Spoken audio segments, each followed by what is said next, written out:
358º dia. Naum 1. Esta é a mensagem a respeito de Nínive, que Deus, por meio de uma visão, deu a Naum, que era da cidade de Elcos. A ira de Deus contra Nínive. O Senhor é um Deus que não tolera outros deuses, um Deus irado que se vinga dos seus inimigos. O Senhor tira a vingança dos seus inimigos e na sua ira os castiga. O Senhor é paciente, mas poderoso, e não deixa os culpados sem castigo. Ele anda pelo meio de tempestades e de ventos violentos. As nuvens são o pó que os seus pés levantam.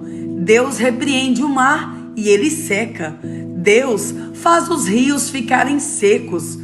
Os pastos de Bazã e do Monte Carmelo secam. As flores dos montes Líbanos ficam murchas. Na sua presença, as montanhas tremem e os morros se desfazem. Quando ele aparece, a terra e todos os seus moradores ficam arrasados. Quando o Senhor está irado, quem pode ficar de pé? Quem pode resistir à sua ira? A sua fúria se derrama como um rio de fogo diante dele. As pedras se arrebentam. O Senhor Deus é bom.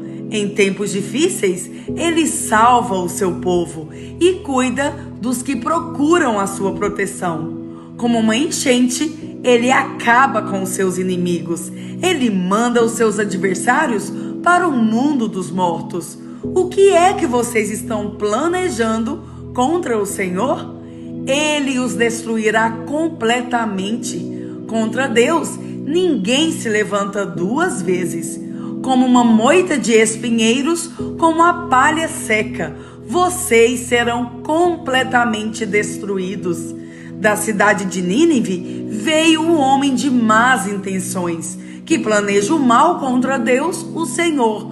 Portanto, o Senhor diz ao povo de Israel: os assírios serão destruídos e desaparecerão, embora sejam fortes e numerosos. Eu deixei que vocês sofressem, mas não farei isso de novo. Eu os salvarei do poder dos assírios. Eu os livrarei da escuridão. A respeito do rei da Assíria, o Senhor Deus diz o seguinte: ele não terá filhos, e assim o seu nome desaparecerá.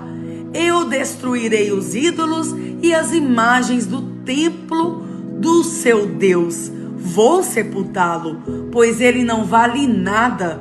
Vejam, pelas montanhas vem um mensageiro que traz boas notícias, notícias de paz. Povo de Judá, faça as suas festas e ofereça a Deus aquilo que você prometeu. O país de vocês nunca mais será invadido por gente má. Eles foram completamente destruídos. Naum 2. A queda de Nínive. O destruidor vai atacar a cidade de Nínive. Ponham guardas nas torres e vigiem as estradas. Chamem todos os soldados e preparem-se para lutar. O Senhor Deus vai fazer voltar a glória do povo de Israel. Mais uma vez, a nação será o que era antes que os inimigos levassem tudo embora e deixassem o país como uma árvore sem galhos. Os soldados inimigos carregam escudos vermelhos e os seus uniformes são vermelhos também. Eles se preparam para atacar Nínive. Os seus carros de guerra brilham como fogo e os cavalos estão impacientes. Os carros de guerra correm rápidos pelas ruas e cruzam as praças em todas as direções. Parecem tochas acesas, correm como relâmpagos. O comandante inimigo dá ordem aos seus oficiais. Eles correm até a muralha da cidade e na sua corrida empurram uns aos outros. Eles armam barreiras para se protegerem. Abrem-se as comportas do rio e no palácio reina o terror. A imagem da deusa é levada embora e as suas sacerdotisas a acompanham chorando. Elas gemem como pombas e batem no peito em sinal de tristeza. O povo de Nínive foge, como água que escapa de uma represa. Parem, parem! Alguém grita, mas ninguém para de fugir. Peguem a prata, levem o ouro. A cidade está cheia de riquezas. Há milhares de objetos de valor. Nínive, destruída, deserta, despovoada. Corações cheios de medo, joelhos tremendo, rostos pálidos. Todos perdem as forças. O que aconteceu com a cidade que era como uma cova de leões? Ali, os leãozinhos recebiam comida. Os leões e os seus filhotes viviam seguros e ninguém os espantava. O leão matava algum animal e o repartia com a leoa e os filhotes. A cova ficava cheia de animais mortos. O Senhor Todo-Poderoso diz o seguinte ao povo de Nínive: eu estou contra vocês. Vou queimar os seus carros de guerra e os seus soldados morrerão na batalha.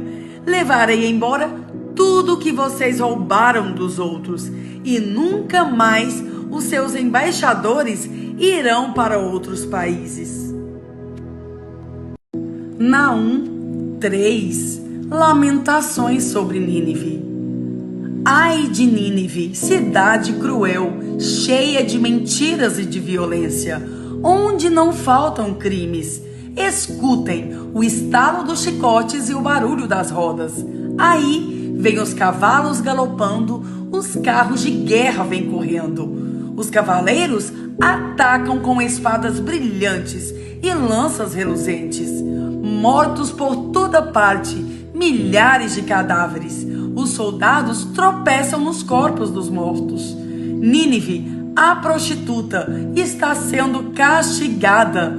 Bela e encantadora, com as suas feitiçarias, ela conquistava os povos e os prendia com a sua prostituição.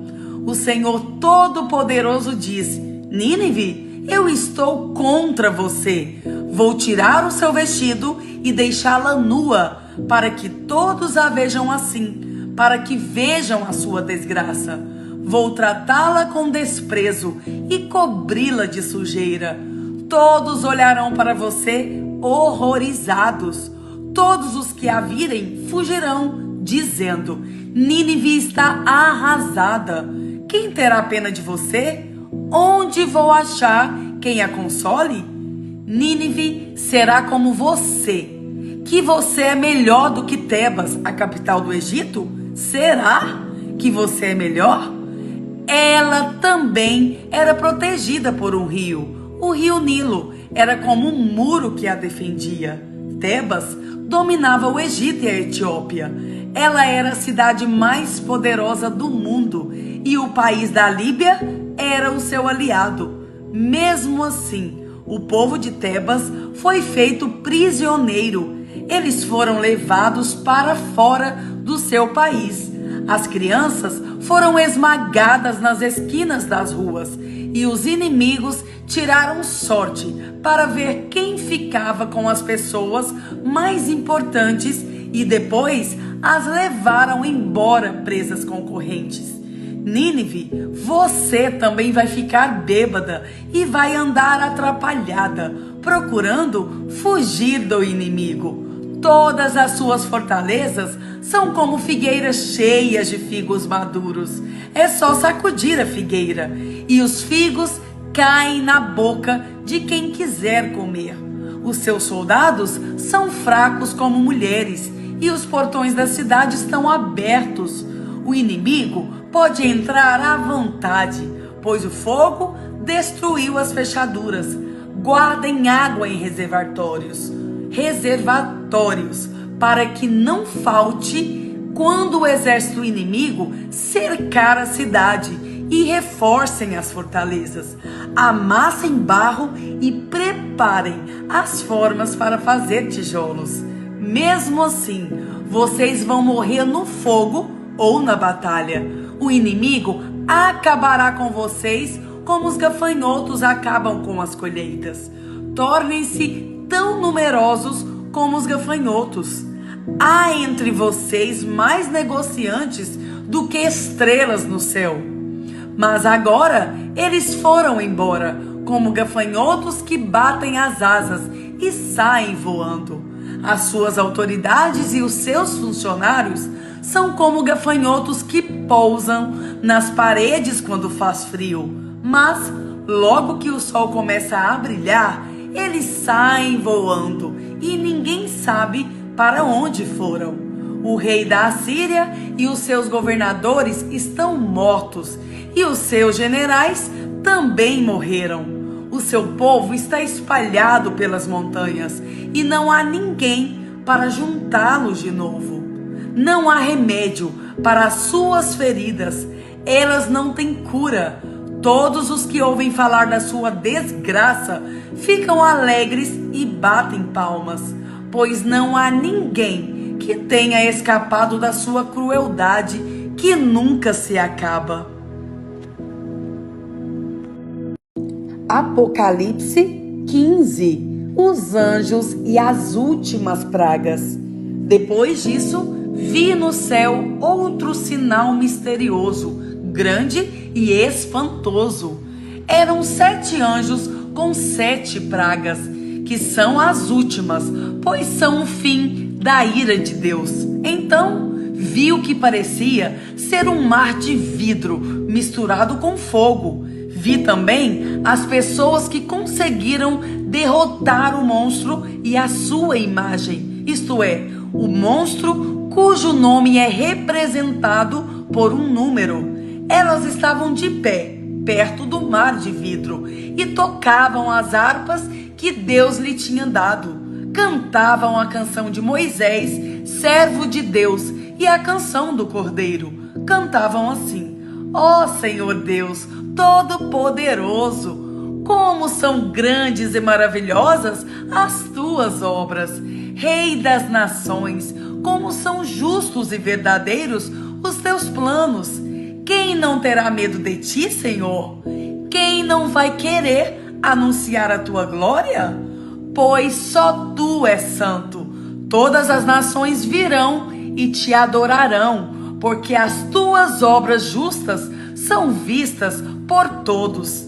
Em seguida, vi que se abriu no céu o templo, isto é, a tenda da presença de Deus. Os 7 anjos que tinham as 7 pragas saíram do lugar santo. Estavam vestidos com roupas de linho branco e brilhante e tinham faixas de ouro em volta do peito. Então, um dos 4 seres vivos deu aos 7 anjos 7 taças de ouro cheias da ira de Deus, aquele que vive para todo sempre. O templo ficou cheio da fumaça da glória e do poder de Deus, e ninguém podia entrar nele até que chegassem ao fim as 7 pragas trazidas pelos 7 anjos.